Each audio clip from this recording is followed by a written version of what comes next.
In today's video, I'll open the most expensive wine from my personal cellar. This is a wine of urban legend. It's rare, very rare, and the prices keep soaring. Let's see if it lives up to its billing. Is it worth $3,000? I have three magnums, or 1.5-liter bottles of the 1999 Noel Verset Cornas from the northern Rhone Valley of France. Verset worked 75 vintages. His final wine was produced in 2006. He passed away in 2015 at the age of 95. The fruit is sourced from rugged, infertile, terraced vineyard sites. The vineyards are all worked by hand. Very low yields, old vines. The wines are produced in an unmanipulated sort of manner. The wines have an amazing track record for longevity. The wine is made entirely from Syrah, and for me, this is the purest expression of the variety from anywhere in the world.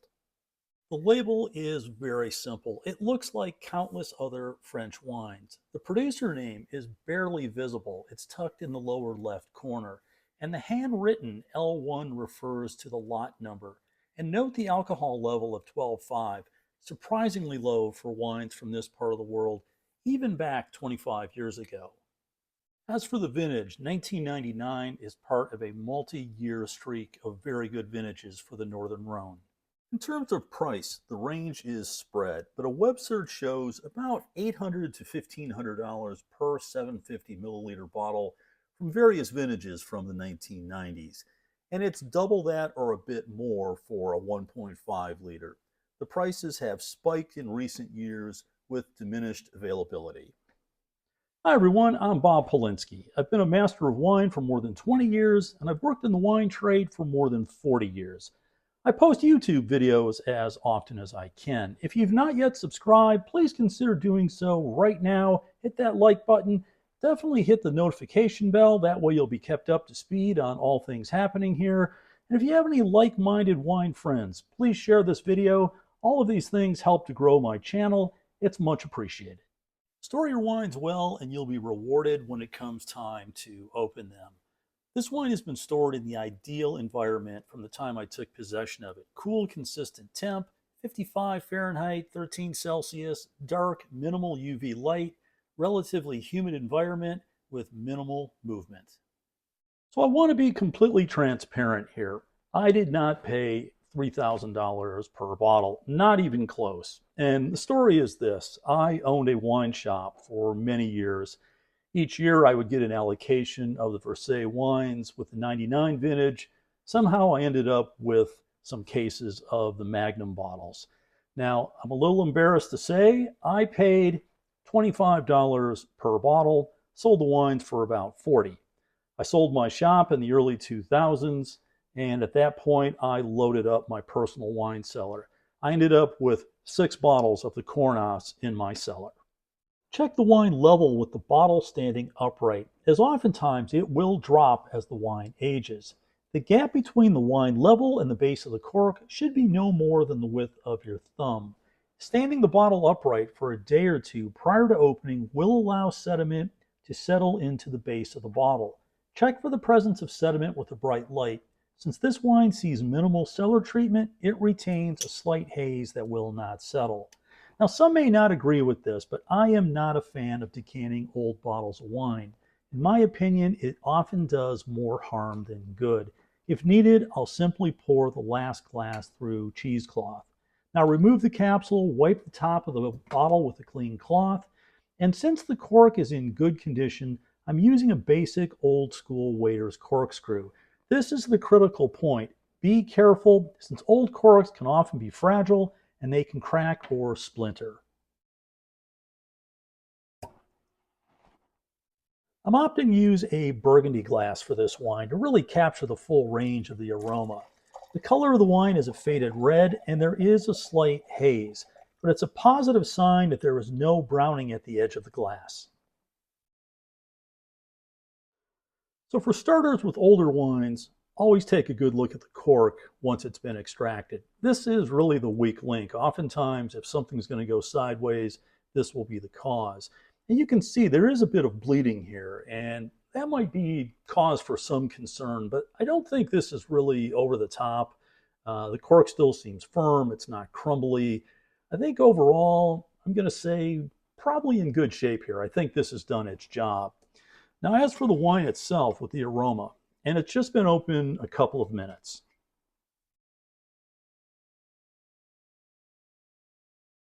Wow. Okay. There is a lot going on in this glass. There's a good amount of tertiary characteristic, those characteristics that you find in wines that have bottle age. But there's still some red fruit characteristic to it as well. A bit of this black olive, that smoked meat charcuterie characteristic, star anise. There's something here. It reminds me of something that takes me back many, many years. It has a bit of an aroma of dried leaves in the fall.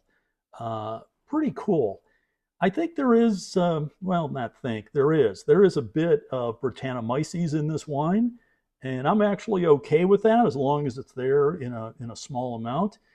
And you do get a little bit of lifted volatile acidity. But I'll say the aroma is wonderful, and if this is the start and this evolves, this is a really good starting point.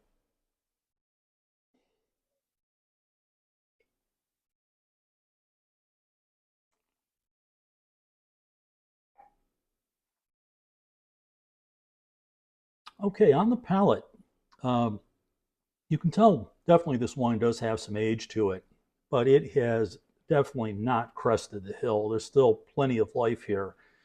Uh, there is that red fruit character. It's a bit of like a raspberry characteristic to it, but that dried leaf component and that smoked charcuterie character and the star anise, all of that carries right through to the palate. There's some good acidity here. It's actually quite lifted and fresh on the palate. There is a little bit of volatile acidity as well. And there's a handful of wines around the world, very classic style wines, where a bit of that I think is actually kind of a good thing. And in this wine, it actually works very well. The use of oak here is minimal, so you don't get that overt characteristic with the oak. It's very seamless, really refined, super smooth. There's plenty of weight here, but the wine certainly is not heavy.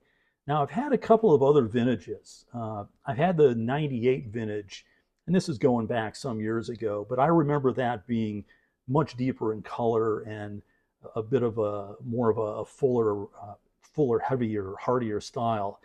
With the 99s, they're really smooth, they're really soft, very refined. And even though the wines are not these big bruiser type Cornas, the presence here is amazing. And the length on the back palate, I mean, it just goes on and on. I mean, really, really beautiful. I need to try this again.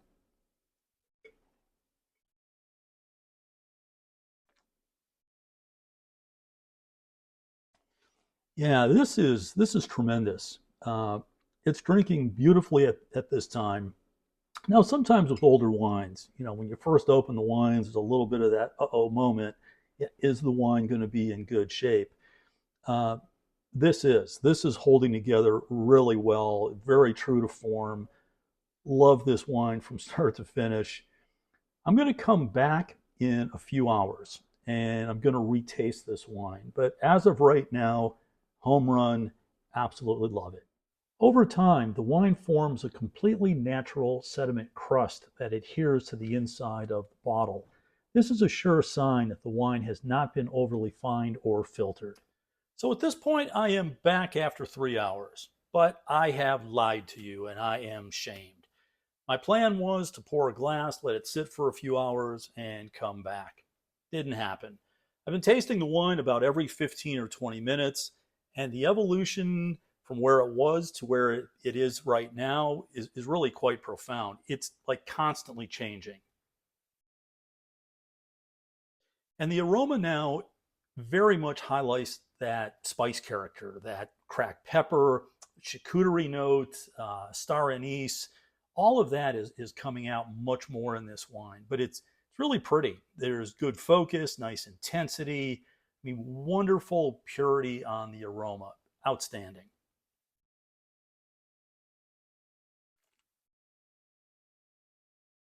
And on the palate, this is a Cornas that has very strong presence. The personality of this wine is outstanding, but it's not this big, dense, brooding style of Cornas.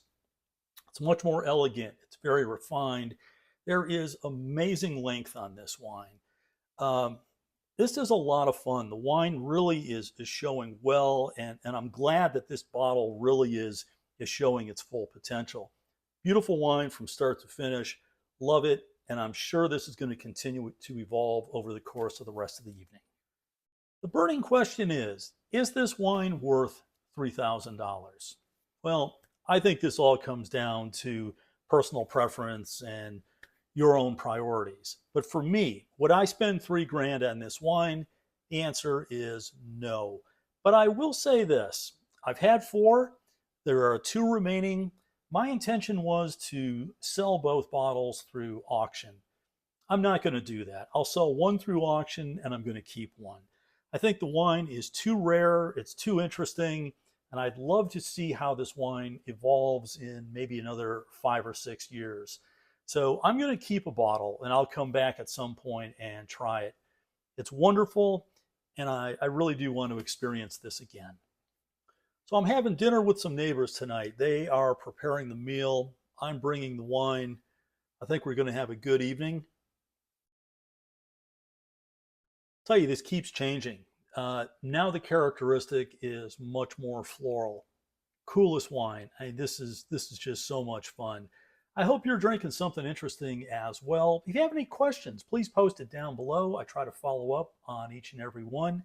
And please stop back again before too long. Cheers.